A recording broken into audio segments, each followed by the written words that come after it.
Hi, I'm Lynn from L&J Goods. Today we're going to be working on an awesome project that I call the Queen Bee, and we're using multiple techniques on these different boards to create these really wonderful assemblage pieces.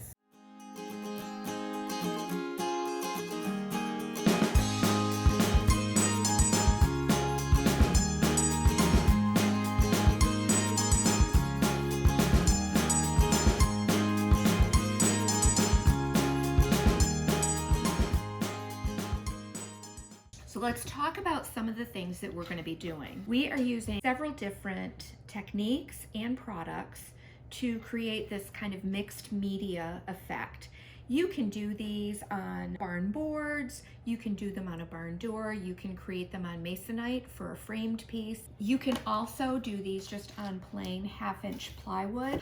We have made available a kit including a 12x14 plywood plus several other of the products that we're going to be using today, all kind of packed into a little mini kit so that you can practice this technique at home. All right, let's get started. I think we'll start on this guy here first. This is the polka dot Queen Bee. We're going to start with our 1/2-inch plywood piece. I have already given this a couple coats of casement. This is a Fusion Mineral Paint. It's a nice bright white. And one of the tricks that I want to show you is that when you are painting over raw wood, that paint lifts the grain. So between each coat, and especially after the first coat, you want to sand back your piece. And what that does is it kind of knocks down the grain, makes it really smooth. I do this a lot on furniture as well. Fusion does have a built-in top coat, which makes it lovely, and it has a matte finish. Sometimes you don't like that real chalky matte feel, so I show people that if you buff over it with an ultra-fine sanding block, it will really smooth it out. It really makes it feel a lot silkier. We are going to be using a polka dot stencil. This is a 1-inch stencil. What we'll provide in the kit, and we're going to be using today, is really nice because you won't have to draw out a circle and try to mask that off in order for your polka dots to come around. See this? Because what we want this whole center area to be plain and the outer area to have the polka dots. So what you'll get in your kit is one of these removable pieces. I'm going to pull it off the backing, and then I would measure to make sure that you're centered. So I am 14 wide. I want to make sure that I've got about 2 inches on each side going this way. That's perfect. And about 4 inches up and down. Absolutely perfect. One of the things that you can do is you can measure down 4 inches, make just a little mark with a pencil, measure in 2 inches, make a little mark with a pencil, measure up 4 here, make a little mark with your pencil, and that'll give you a nice guideline to lay your sheet down. So I'm going to press this down, and then I'm going to pull up my interior layer. And all this does is this just creates a mask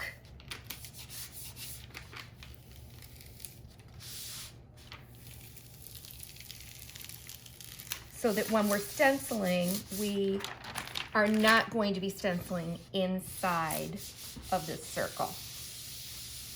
If you don't have this center stencil that's provided with your kit, you can always just take a plate, trace around it, and then you could mask off on the interior so that you don't get your polka dots on the inside. We want this to have a very random look, as if this has been laid over top. And remember, we're going to be putting some molds around this, so if you get a little bit inside of there, that's fine. You can always touch up.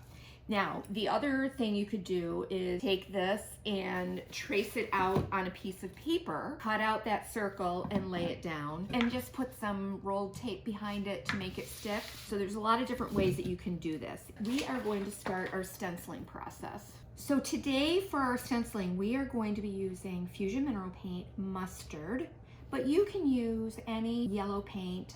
Prairie Sunset looks pretty with this as well. You'll be needing a sponge applicator, a sponge brush, whatever you're comfortable with. I actually love using a good old-fashioned soft stencil brush. The most important thing about stenciling is your technique. You are going to want to work with a dry brush. The drier, the better. We don't want it to bleed underneath our stencil. Remove this sticky stencil here. I think maybe I'm gonna kind of go diagonally. You can use this in many different ways. It allows you to kind of line it up. So I think I'm gonna go diagonally and then I'll fill in later. I'm going to pull some paper toweling and I'm gonna fold up a square of that to use as I stencil. So I'm gonna dip into my paint. I don't want to dip right into a pot of paint. It gets too much paint on there. Sometimes I even work right off of the lid, but if you pour that paint out, what you're gonna do is go to my paper towel and I'm going to swirl my stencil brush onto the paper towel. This is called offloading. It distributes the paint around your stencil brush and it removes the excess. Remember, we want to work with a little bit of paint. There's a couple different ways that you can stencil. You can either tap, and because this is a more rustic look, I don't care if it has complete coverage. We're probably gonna come over this and distress it anyway. You can also swirl.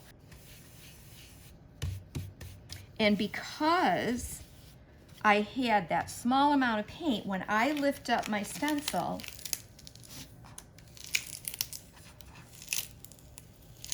you can see that I don't have any bleed through around those edges. So now I can adjust my stencil. I'm gonna line it up with a couple of the dots here, and then I'm ready to go with my pattern. It's gonna stay nice and consistent. Every time that I put paint in my brush, I will offload. You can also test it on a paper next to you. And I'm going to now go on to my next area. We're gonna lift this. I'm gonna reposition this up here.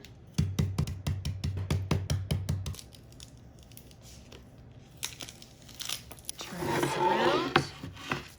Again, I'm gonna line up 2 dots. I'm going to offload on my paper towel.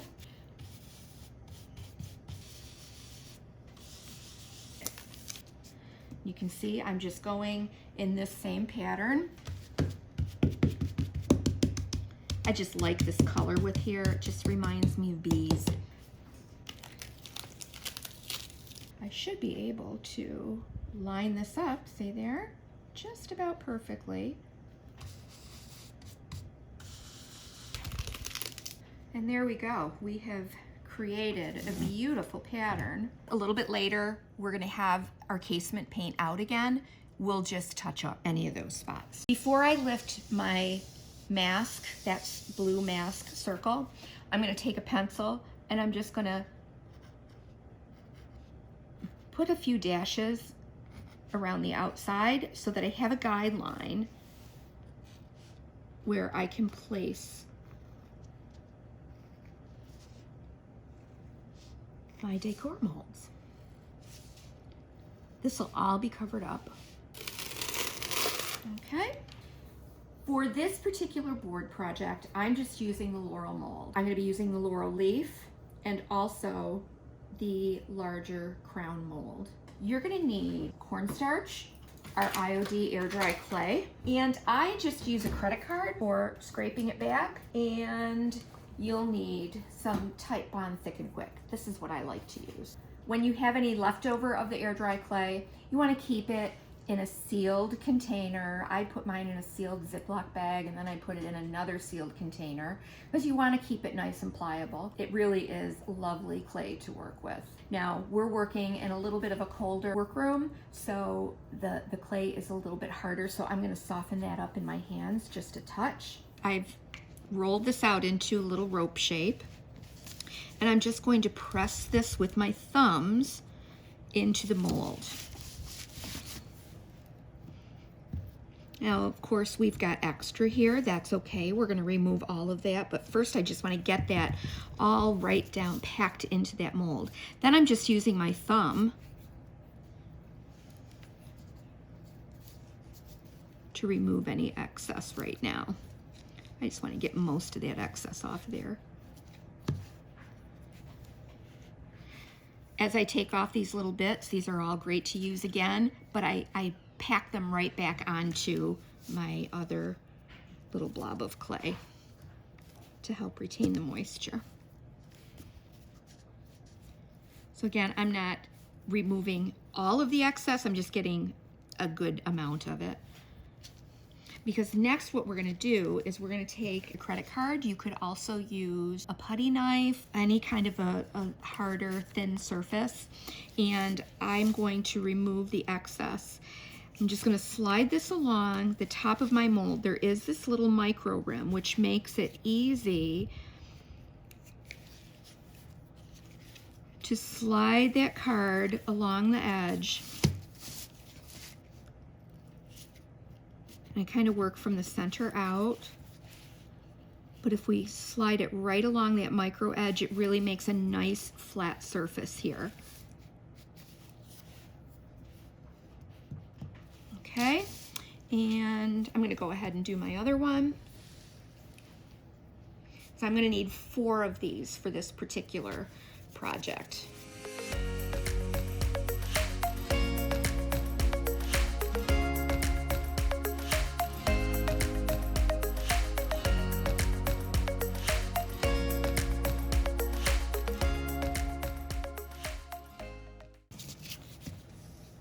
And here we go. Well, see how I pulled some away? Smash that back in. When you pull at too much of an angle, you run the risk of pulling right up out of that mold. I'm just doing a small amount at a time, kind of working from the center out and letting that micro rim be my guide for removing it. Lay it over, and look, they literally just fall right out. These are beautiful. The detail in these is incredible. So I'm gonna make 2 more of these, and then we're gonna apply them. I have made 4 of the laurel pieces, and that's gonna create a perfect circle. And now I wanna do the crown, and it's your choice if you wanna use the small crown or the large crown. I kind of like the large one. So lots of cornstarch in there, and really press this down. And here again, I don't want to pull this way because I run the risk of pulling my air dry clay right up out of that mold. So I'm going to work from the center out. I'm almost slicing it right off. I'm taking that credit card, and it's at a nice small angle, and I'm almost slicing it across using the micro rim as my guide. Flip it over onto a flat surface, pull it back and lift, and there is my mold. I'm going to find my center, which is at 7. That'll just help me have a guide for where I want my molds. I just want to mark the top and the bottom. It'll just give me a general guideline, because I'm actually not going to be creating a complete circle with these. So I want to leave a little bit of space at the top to put my crown. I'm going to lay him in first. I want to make sure that I have this guy centered first of all, and then I'm going to bring everything else around to meet it, and that should be a nice perfect circle, really. In order to glue my molds in place, I'm using Titebond Quick and Thick. I'm just going to remove these one by one, and I'm going to lay a bead of it along the back of my mold. I don't want too much of this because you don't want a lot of excess glue, but you do want to make sure that you're getting it to the edges. You don't want a lot of glue squeezing out over the edge. Lay this down. It's going to take a couple of minutes, but it does set pretty quickly. And I just want to make sure that I have pressed that into place. I have it positioned just the way I want it. And you can just come in and wipe off any excess. I'm going to lay a bead of my Thicken Quick. It really is a time saver to tip that upside down in a jar or something. Okay. And we'll lay this guy right along our little guidelines there and wipe up any excess.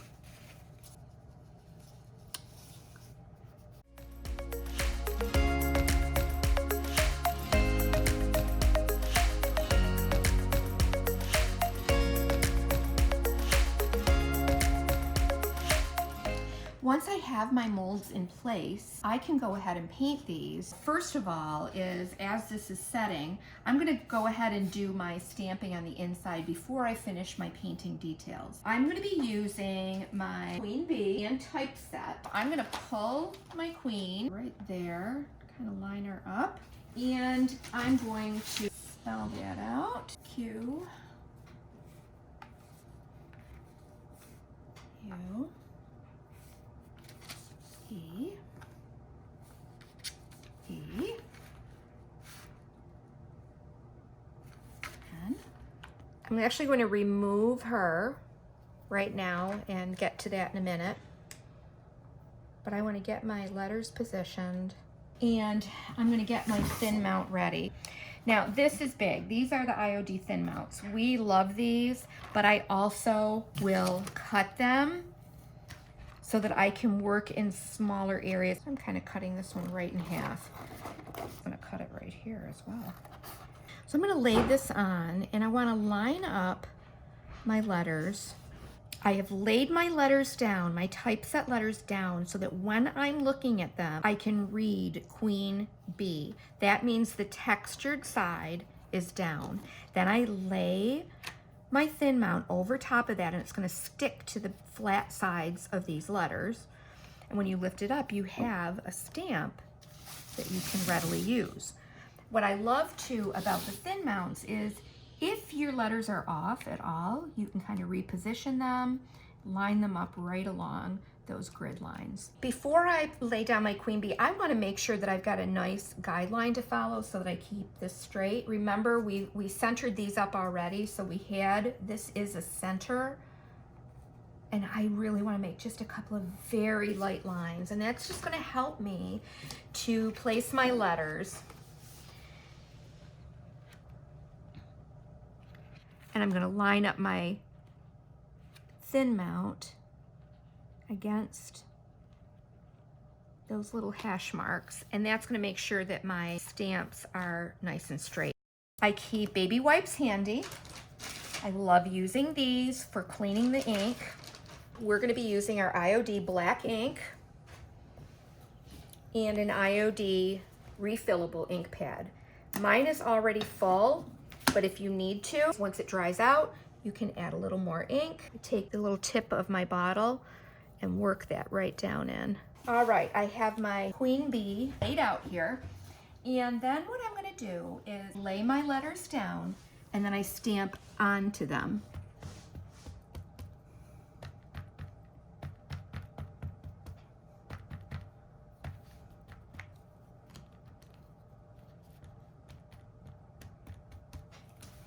If I do have any excess ink, I'm just gonna take a baby wipe and clean it up. Pull that ink off where you need to. Again, if any of the ink gets in spots that you don't want it and it translates onto your project, it's okay, you can just cover over it later. I'm gonna line this up again with my lines. I'm gonna lay it flat. Once I press, I'm not going to shift it. I'm using one hand to kind of hold it in place and my other hand to gently but firmly press over each of my letters. Typeset has built-in distressing, so it may look like you've got some areas that are a little sketchy where the ink doesn't translate, but that's exactly what we want. That's okay, that's part of the stamp. The beauty of that also is if you miss a little spot here and there when you're stamping, it's really not going to be that noticeable. So I'm going to clean off my letters, and I'm going to take these guys off. I'm just going to lay them right on my background here, face down so it looks as if I'm reading it, and I'm going to position my thin mount over it. Adjust my letters if I need to. I just need the 2 E's. I'm going to stamp onto my letters and put them in place. Gently press without shifting. And there we go. All right, let's get that B on there. Position her toward the top. Make sure that this is dry also before you don't want to press into it with your thin mount. Lift the B and then stamp onto her. Wipe up any excess.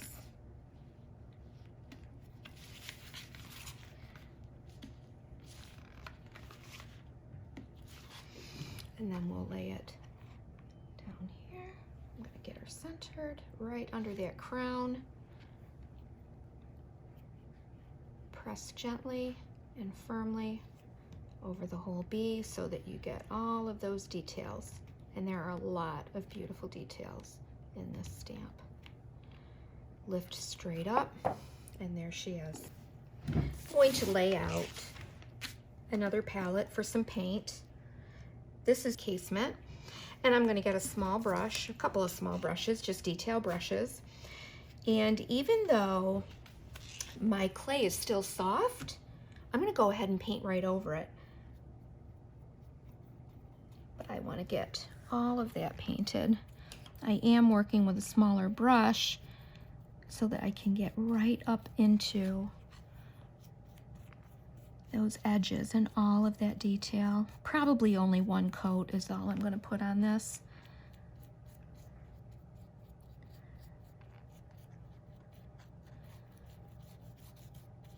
I'll just touch over that right now.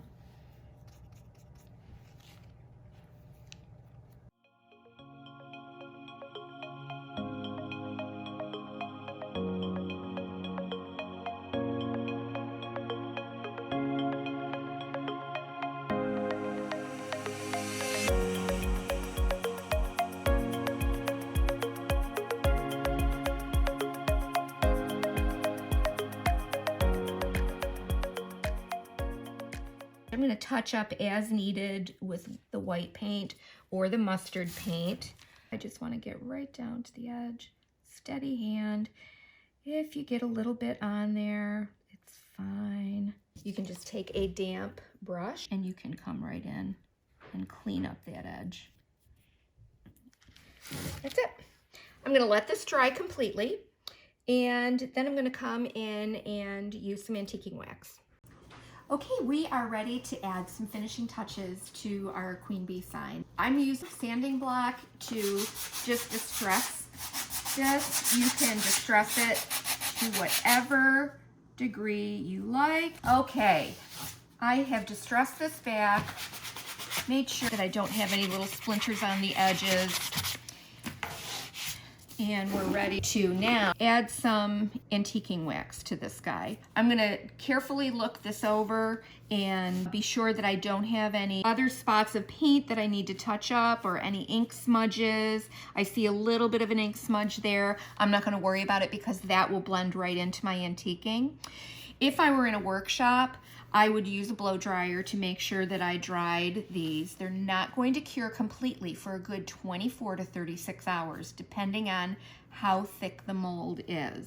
So I have completely distressed, and my ink is completely dry. Again, when you're working in a workshop setting, you want to make sure that this is very, very dry. I'm using our Fusion Aging Wax. I have a very soft wax brush, and I'm just using a little bit. And I'm going to begin to lay my antiquing wax down on here.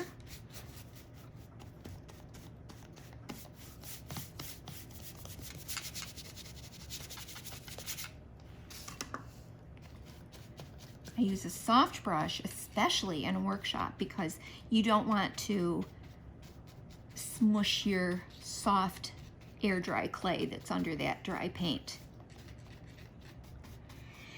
The other thing you want to be mindful of before you put your antiquing wax down is any glue or paint that's up around these molds is completely dry. If it's not, your antiquing wax is going to kind of mix with that and make it muddy. It's not going to look pretty.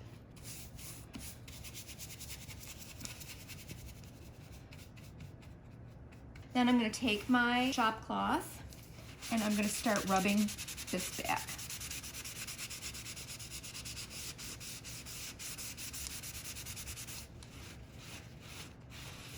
I'm going to wipe the surface and the raised areas so that we begin to see that highlight pop out.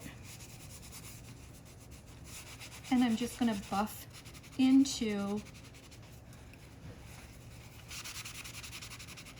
and up to my molds. You can see when you wipe over top and just let that antiquing wax settle in, all we're doing is we're pulling it off those highest areas, and it creates a really pretty contrast and brightens it up.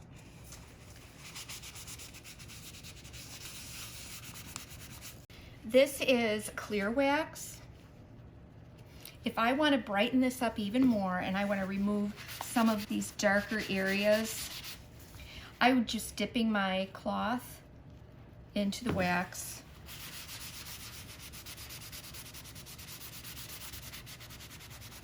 and you can remove that antiquing wax that you would just lay down. It acts like an eraser and allows you to have some brighter areas.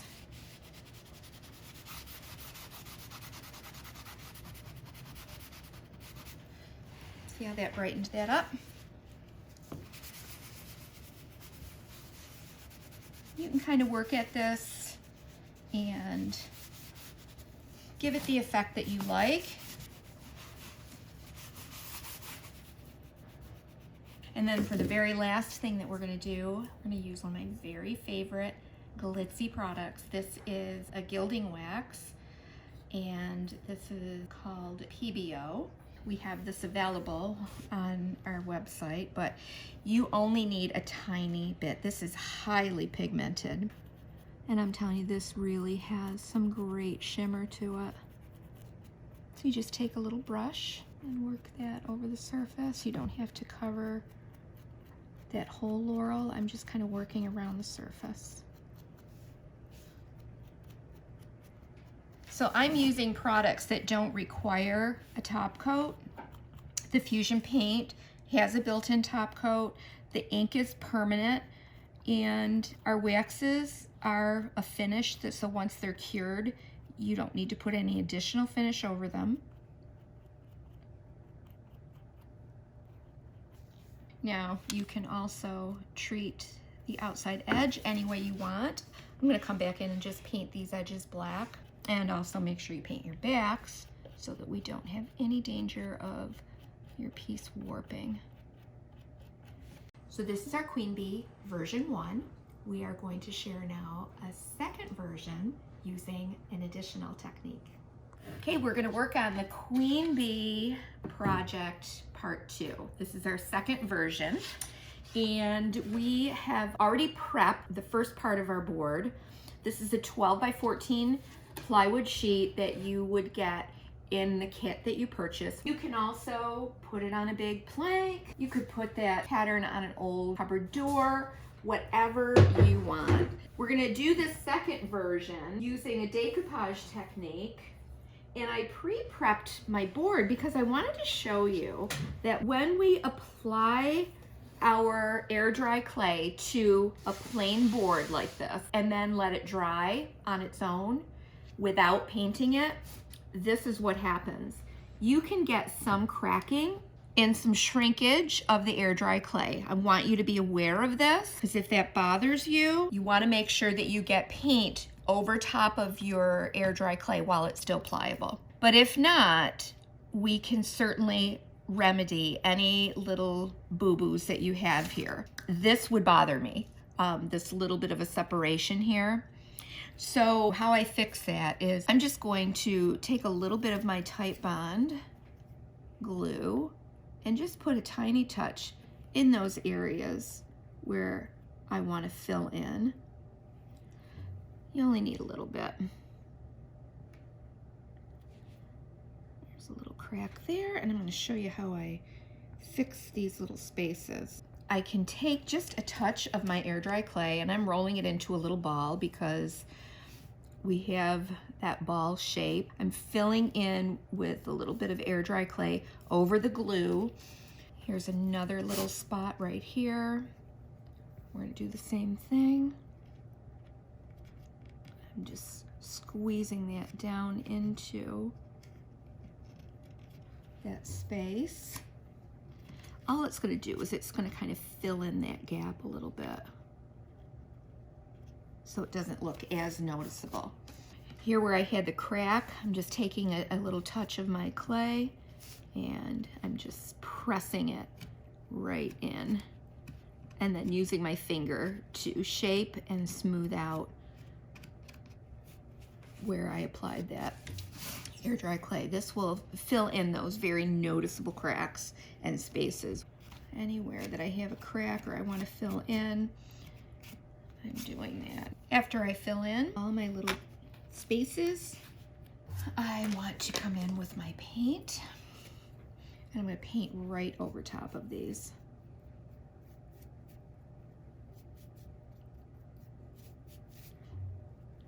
Remember that if you paint over the wet air dry clay, you're going to reduce the amount of shrinkage that you get as it dries.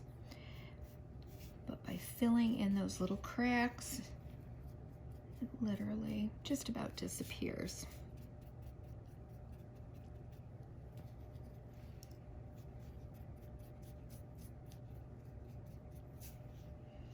And again, the air dry clay will cure after about 24 to 36 hours. It will be completely hard and cured and dry. Okay, we're gonna work on this outside edge, this little border that we've created, and I'm gonna use a decoupage technique. So we'll need our Fusion decoupage and transfer gel and a brush. And then I'm going to be using a tissue paper. You can use any kind of a sheer paper that you like tissue paper or the top layer of a napkin. It just has more transparency and really creates a pretty look. On our example, I'm using a sheer tissue paper roll.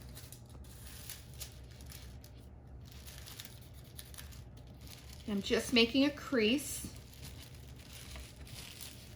so that I can measure and then cut this.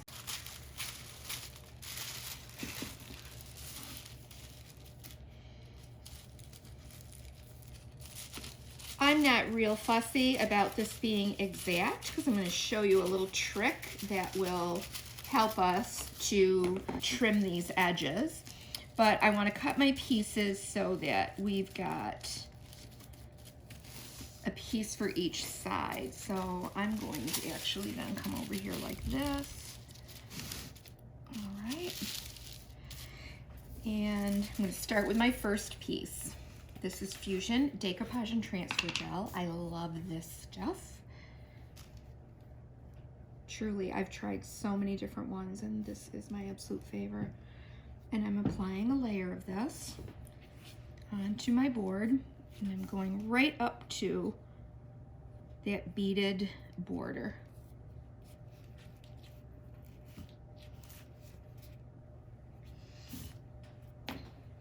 I'm going to take my tissue paper I'm letting it overlap just a smidge there. I'm taking my thumb and working that along, and then I'm going to just gently pat this down. I just want to make sure that it's secure all the way around. And then we're going to leave that. Okay, cut another piece.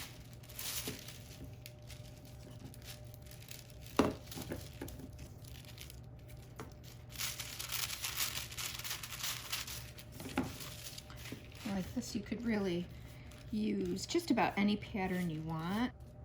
You can even stamp your own tissue paper, let it dry, and decoupage that.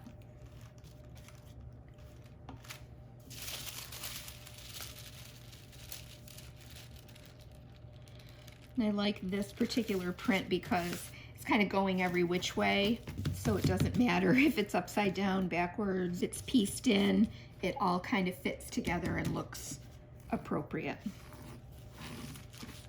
because it's a very random, piecey kind of a pattern.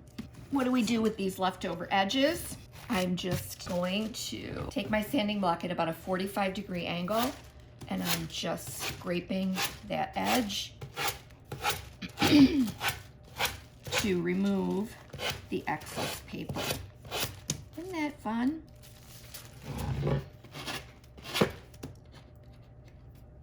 And it gives you a beautiful, clean edge. I'm going to do the same thing on this side. Now I've got my next piece. I do want to cut this one along one of these straight lines because I want it to butt up next to this straight edge here.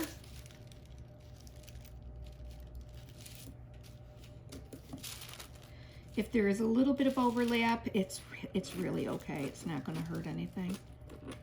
This has got so much pattern going on that you're not going to really notice it.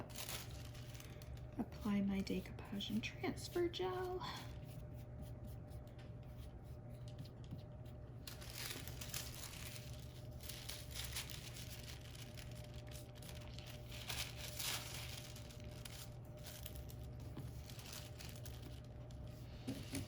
I'm trying right here to line it up with my other edge.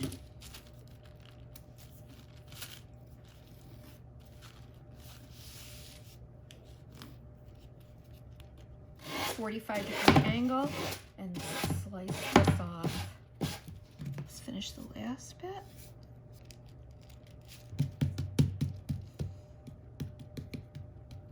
So I've intentionally allowed there to be a little bit of a space here. I'm going to show you now how we can fix those boo-boos. Let's find from our scraps here, maybe a leaf. I'm just going to cut out a leaf here. I'm going to apply, gently apply, because this is still wet, so I'm being very gentle. And then I'm going to lay a leaf, and look at that, it kind of blends right in. So we're going to let that sit for just a minute. And then I'll come over here, and I'm just going to take a little bit of a leaf, apply my transfer gel, and then we'll, so I had a little space there. And now I've eliminated it. So I'm not going to need to apply another layer of transfer gel over this because that tissue paper is so thin. What I will do later after it dries completely is I will come over it with a clear polyacrylic. We use our Fusion Matte Sealer, makes it a little more stable.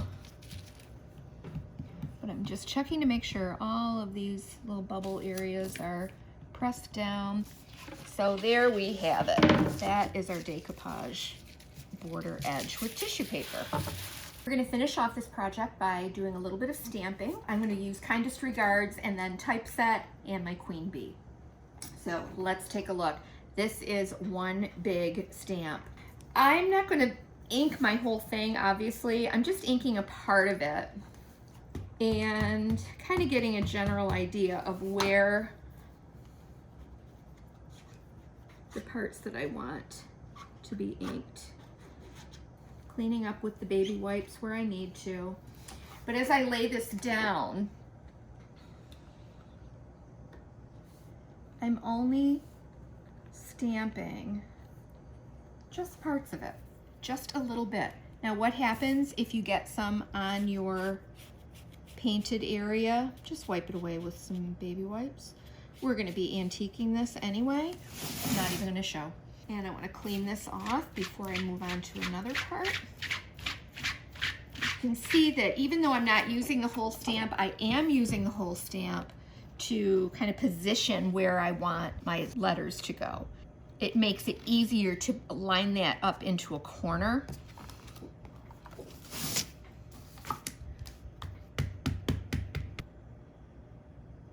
Press. You don't need to worry if all the words aren't on there, that's fine.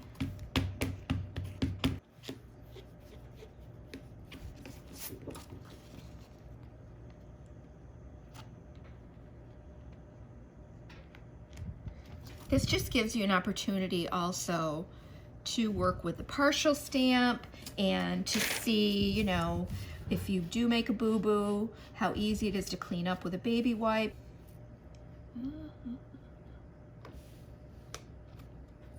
Okay.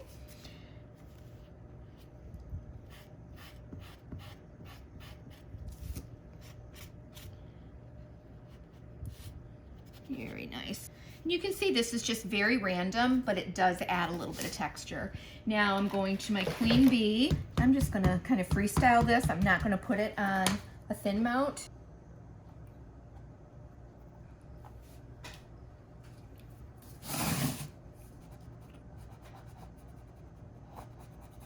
And what's cool about this too is you can always touch up with paint where you need to.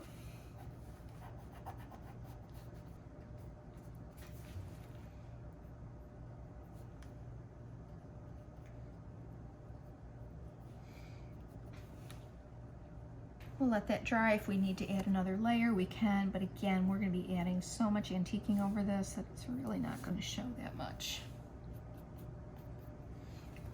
Okay. Before I finish up with my final lettering of Queen Bee, if you look at my background here, it's a little dark. We don't want this completely dry, but partially dry. And I wanna come over it with my baby wipe, and I'm wiping away that excess ink, and it really does blend it right into the background. Now you could use a lighter ink, a lighter gray ink, but I kind of like how this technique really makes it fade into the background. I think it's a much prettier effect. And then our Queen Bee letters will stand right out. So I've pulled those. I'm going to lay my letters on. These do have kind of a built-in spacing, so you can squeeze them right together. When I lay my letters down, I want to make sure that I'm reading the word. That way I know it's textured side down. I'm going to take my piece of thin mount and I'm going to line up my letters. I'm kind of lining up a line along my beading there. That'll help me to keep a straight line. And then when I flip this over, I can adjust my letters if I need to. I'm going to stamp onto the letters. Wipe up any excess ink that may have gotten on the edge. Line up again, my line up at the top here along that pretty trim beading. And I'm pressing, holding, not shifting, and then pressing over each letter so that I get a good ink transfer. And there we go. B, E, E.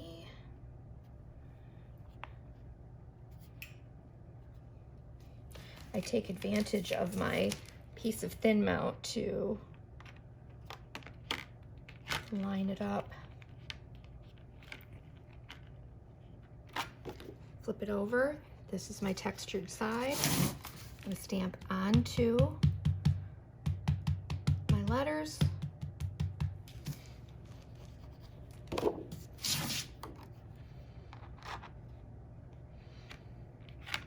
Lining that right up along my border here.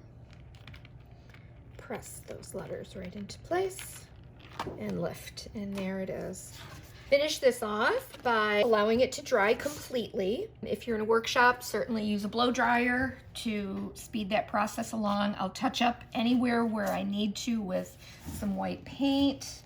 I'm painting my raw edge just to finish off. This is Ash by Fusion Mineral Paint. I'm going to finish off my edges, and then I'm going to paint the back as well. This is my Fusion Aging Wax.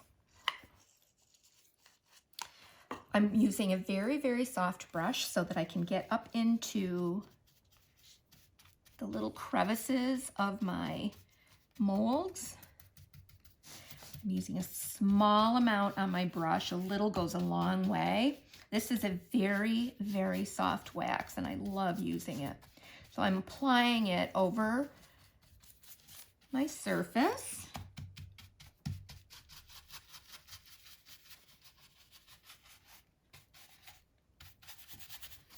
And we'll kind of work on this one area here.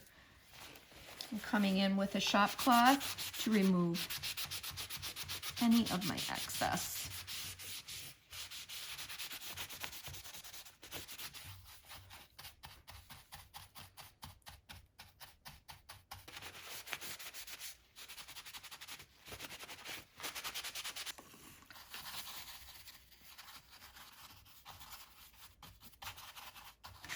So you can distress however you want. You can always layer more wax onto the surface. You can also take your finger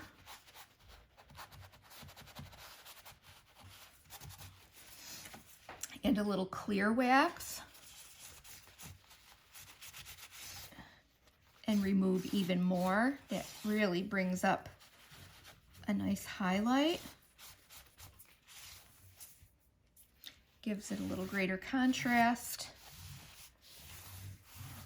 But that clear wax also acts as an eraser, so if you want to brighten up some areas, you can do that.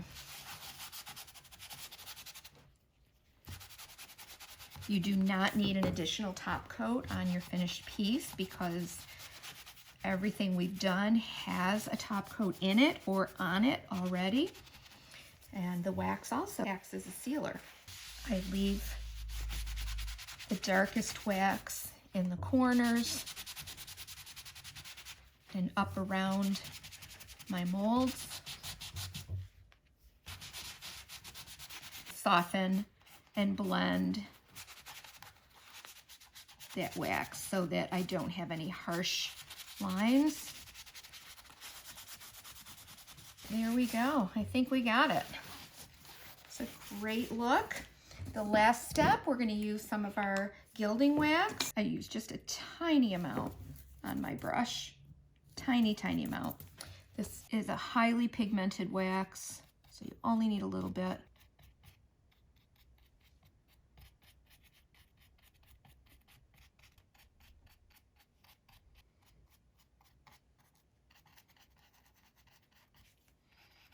I'm going to come in then with my shop cloth just wrapped around my finger to kind of wipe off any excess and really give that a little bit of a shine. So there it is, our Queen Bee version 2 with the decoupage edge. We've done a smaller laurel here and did a little beading trim work here. I have finished my edges using some paint, painted my back completely. I'm going to throw a little hanger in this, and you've got a great project ready to go.